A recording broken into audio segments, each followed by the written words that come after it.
Hello friends, આજે આપણે બનાવશું તુરિયાનું શાક. તો સૌથી પહેલાં આપણે તુરિયા લઈ લીધા છે. હવે તેને આપણે છીલી લેશું. આપણા તુરિયા છીલાઈ ગયા છે. હવે તેને આપણે ડીટીયા કાપી લેશું આગળ પાછળથી. ડીટીયા કપાઈ જાય પછી આપણે એક તુરિયાના 4 કટકા કરી નાખીએ.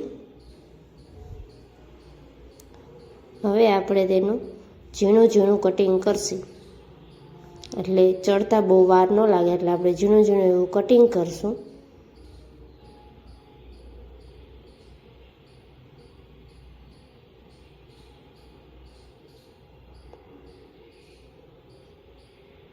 જો સરસ એવું આપણું ઝીણું એવું કટિંગ થઈ ગયું છે. હવે આપણે એક લસણનો ગાંઠિયો લીધો છે, તે ફોલી લેશું. આપણું લસણ ફોલાઈને રેડી થઈ ગયું છે. હવે તેને આપણે ખાંડી લેશું. હવે વઘાર માટે આપણે ગેસ ચાલુ કરશું. તેની ઉપર એક તપેલી મૂકશું.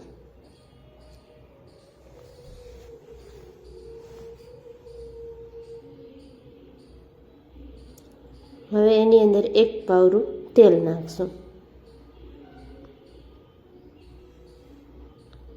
તેલને હવે ગરમ થવા દેશું.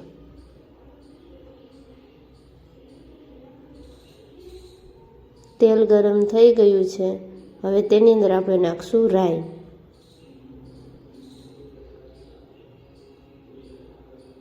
રાઈ આપણી બધી ફૂટી ગઈ છે. હવે નાખશું જીરું, હિંગ અને હળદર નાખશું.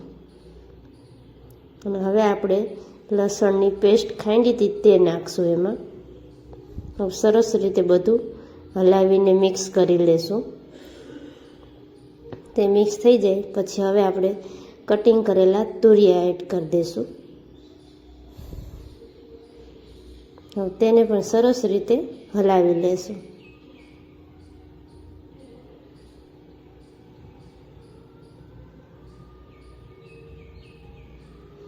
આપણે સરસ એવું હલાવીને મિક્સ થઈ ગયા છે.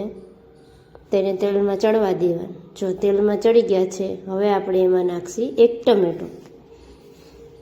ટમેટું પણ સરસ એવું ચડવા દેવાનું.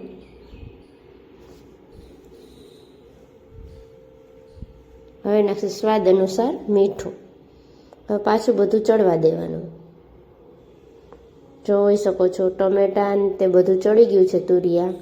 હવે નાખશી આપણે લસણવાળી ચટણી.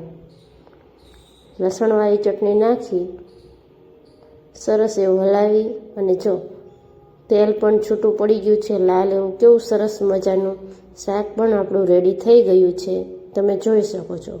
હવે આપણે ગેસ બંધ કરી શાક નીચે ઉતારીને તેમાં નાખી દઈશું કોથમીર.